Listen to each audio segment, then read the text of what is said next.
Retirement was supposed to mean peace for her, but one day she had to act not like an ordinary American woman, but like a true hero. Sarah Mitchell's morning coffee was getting cold.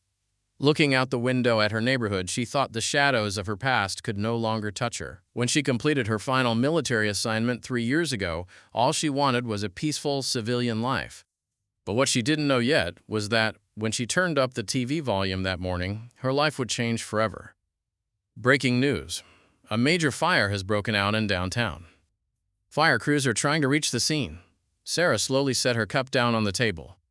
That familiar spark had appeared in her eyes.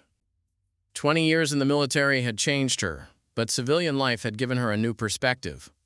She was no longer just a soldier taking orders, but a woman making her own decisions. When the phone rang, her life would change, no, Sarah? This is Marcus from the Volunteer Rescue Team. We have an emergency. Notice the worry in Marcus's voice. That strong man rarely spoke with such tension. What happened? That fire downtown? There are civilians trapped inside and the fire crews can't get close. You know the building structure better than anyone. We need your military experience. And Sarah looked out the window. She could see smoke rising in the distance. She was experiencing an internal conflict. She was torn between the peace of her retired life and her heroic instincts. What would you do if you were in her shoes? Then, I'll be there in 10 minutes, she said with determination. And in BUT, the truly shocking thing was the decision Sarah made. Shadows of the past. Getting into her car, she noticed her hands were trembling slightly. Despite being a war veteran, civilian operations affected her differently. In the Army, she followed rules and took orders. Now she was alone with her conscience. As she approached the fire scene, she felt like she was hearing familiar voices from the past. An NTHE voice of her friend Tom, whom she lost on her last mission in Afghanistan, echoed in her ears. Sarah, never hesitate to take risks for an innocent person. There was chaos at the scene. Firefighters had surrounded the building, but the flames were so intense that it was impossible to get close. Marcus met her, deep worry on his face. At least 5 civilians are trapped on the 3rd floor. The stairs collapsed. The elevator isn't working. The only entrance is the fire exit in the back. But that's also what? Sarah's eyes were filled with determination. Then there's structural damage. The risk of collapse is very high. Sarah looked at the building. Her old military experience showed her the building's weak points. But the empathy she learned from civilian life made her think about the innocent people inside. That strong woman was once a lonely person too, but now she had unique experience in saving other people's lives. This is where everything changed. First step, then give me the fire exit blueprints, said Sarah, with no hesitation in her voice. And as a firefighter showed the plans, he started. Ma'am, this is professionals' work. You're a civilian. Sarah gave him a sharp look. 20 years in the U.S. Army, 3 tours in Afghanistan. I have more experience in risk assessment and crisis management than you do. Her voice was firm but respectful. Now give me those plans. An NTHE firefighter hesitated, then handed over the blueprints. Sarah studied them carefully. Her military experience had taught her to see tactical advantages, but civilian life reminded her how precious each human life was. Then, I'll use this route. She traced her finger across the paper. But I'm not going alone. Marcus was surprised. Sarah, it's too risky. Not risky, calculated. Trust me. You haven't seen the biggest surprise yet. As Sarah checked her equipment, a secret mission from her past came to mind. The training she had received when faced with a similar situation would now come in handy. But back then, there were military targets. Now there were innocent civilians. This difference changed everything. And entering the building, NTWO, experienced members of the volunteer rescue team accompanied Sarah, Jenny, a paramedic, and Mike, a former firefighter. As the trio approached the fire exit, Sarah naturally took the leadership role. Jenny, you'll triage the wounded. Mike, you'll secure the route and keep the exit clear. I'll find the trapped people and coordinate evacuation. When they entered the building, the intensity of the smoke made breathing difficult. Sarah's military experience kicked in. She was used to dust and smoke on battlefields. But her emotional connection from civilian life motivated her even more. They climbed to the 2nd floor. A weak voice was heard. Help us. Sarah stopped. The voice belonged to a child. She abandoned all calculations and ran toward the sound. In one of the rooms, an 8-year-old girl was trembling in her mother's arms. "Everything's okay. We'll get you out," said Sarah, warmth in her voice. As a soldier, she used to relay orders. Now she was trying to provide comfort. Wait a minute, don't miss this detail.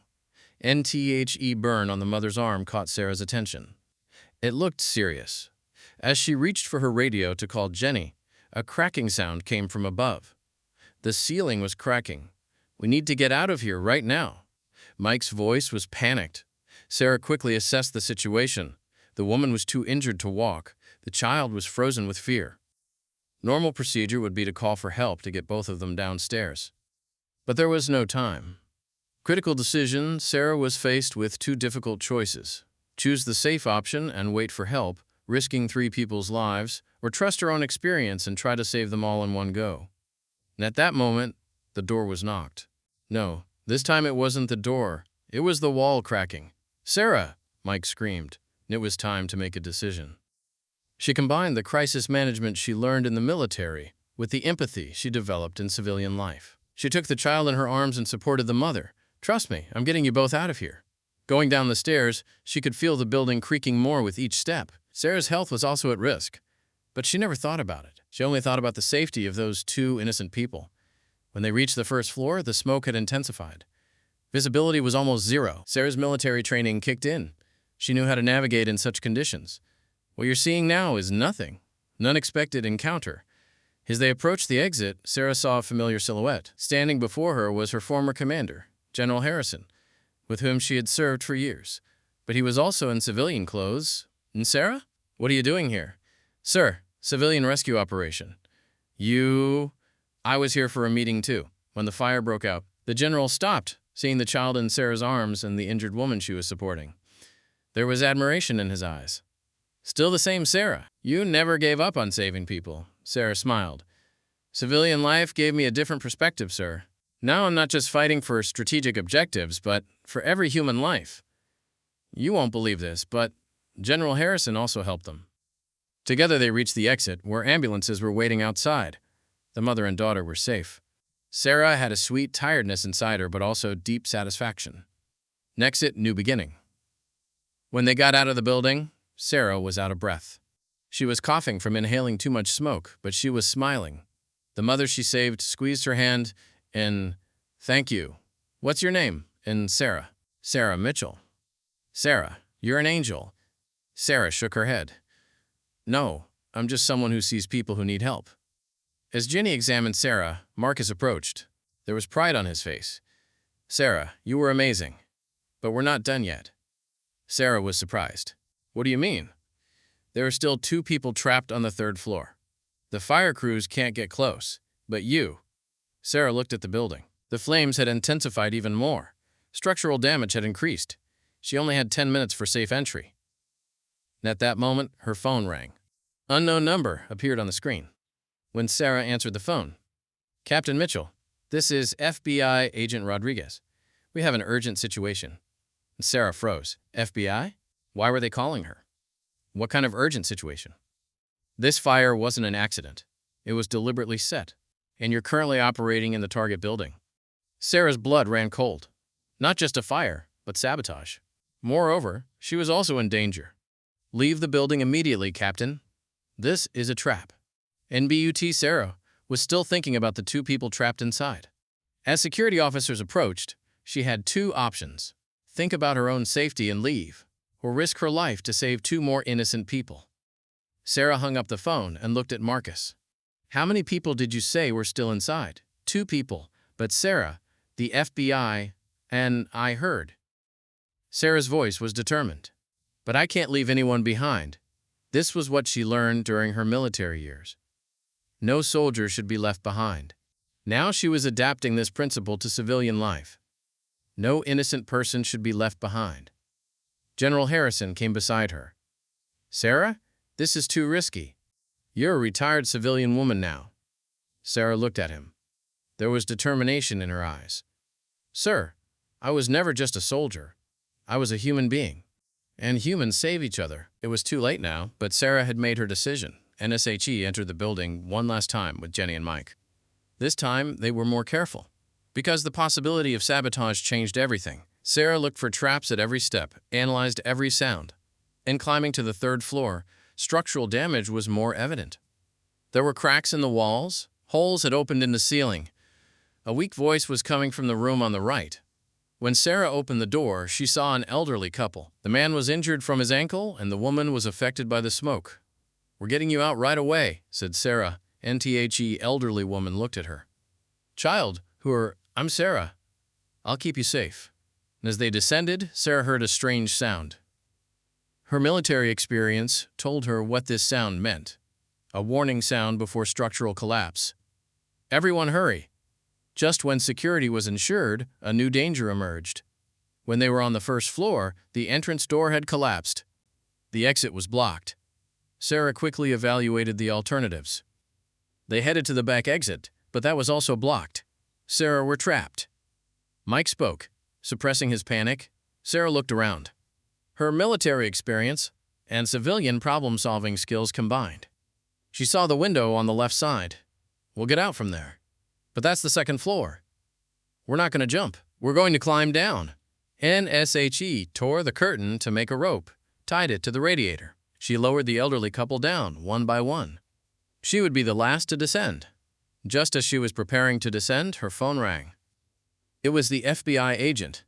"Nen, Captain, where are you?" "Getting out of the building. Be careful. The suspect is still in the area." Sarah froze. So the saboteur was still around. When she read that document. No, this time it wasn't a document. When she saw a shadow, everything became clear. Truth comes out. When they got out of the building, Sarah looked at the crowd around her. The FBI agent's words were on her mind. The saboteur was here. General Harrison came beside her. "Sarah, you did a great job." Sarah looked at him. Something was strange. How had the general appeared here so quickly? And why was he in civilian clothes? "Sir, what were you doing here again?" "Oh yes, a meeting." The general stopped, seeing Sarah's suspicious look. And at that moment, the pieces fell into place in Sarah's mind. The general's behavior, his timing, the FBI's warnings, and General Harrison, and everyone had learned the truth. But the real shock, General smiled. But this time, it was a cold smile. "You're too smart, Sarah. That's why I always admired you." "Was it you? Did you start the fire?" The fire was just the beginning. The real target was something else. Sarah's blood drained. What target? There was a meeting in this building. Documents that would expose my past operations were going to be presented. I had to prevent this. Innocent people could have died. War always requires casualties, Sarah. You know this. Sarah stepped back. Her commander, whom she had respected for years, was actually a criminal who endangered innocent civilians. And FBI agents had surrounded the area at that moment. Rodriguez approached. "General Harrison, you're under arrest." When they thought it was over, as General Harrison's hands were handcuffed, he looked at Sarah. "Sarah, you are my best soldier in the army. But civilian life made you soft." Sarah looked straight at him. "No, sir. Civilian life taught me what real courage is. Protecting innocent people, standing up to the powerful. That's something you could never learn." As the general was put into the car, Sarah had mixed emotions inside. Disappointment, anger, but also pride. She had done the right thing. NTHE voice on the phone was familiar, but Rodriguez approached her. "Captain Mitchell, we thank you. If you hadn't been here today, I just did the right thing." "No, you did more than that. You both saved innocent civilians and helped catch a criminal." Sarah looked around. The mother and daughter she saved were greeting her. The elderly couple was also safe. Jenny and Mike were smiling with pride. A week later, Sarah was drinking her morning coffee at home. This time the coffee hadn't gotten cold. She was watching her own news on TVN. Retired Captain Sarah Mitchell's brave actions. NTHE phone rang. It was Marcus. "Sarah, congratulations. The city is going to give you a medal." "No need, Marcus. I already got my reward." "What reward?" Sarah looked out the window. Her neighborhood neighbors were waving at her. The mother and daughter she saved had moved to the apartment across the street. "I remembered that I'm human," she said. She had served in the military for years, taking orders. Now she was listening to her own conscience, making her own decisions. Retirement had given her peace. But real peace was the satisfaction she found when protecting innocent people. Sarah Mitchell was no longer just a soldier, nor just a civilian woman. She was a hero who combined the best aspects of both worlds within herself. When the door was knocked, this time there was good news, not bad news. The city's volunteer rescue team leadership offer. Sarah smiled. A new page was opening in her life. This time, not with orders, not with fear, but only with love for humanity. And as she finished her coffee, the phone rang once more. Emergency Coordination Center appeared on the screen, and Sarah Mitchell here. Captain, there's a rescue operation in the north of the city. We might need your help. Sarah looked out the window one last time. Her peaceful retirement life was calling her. But at the same time, somewhere there were innocent people in need of help. NSHE had only 2 seconds to decide. Send me the address, I'm on my way. Sarah Mitchell's story wasn't ending here. This was just the new beginning. The civilian hero had found her true identity, and nothing would ever be the same again. Because sometimes retirement can be the moment when real life begins. And Sarah Mitchell's story, filled with courage, empathy, and determination, reminds us all of the hero within. If you were in her place, what would you do?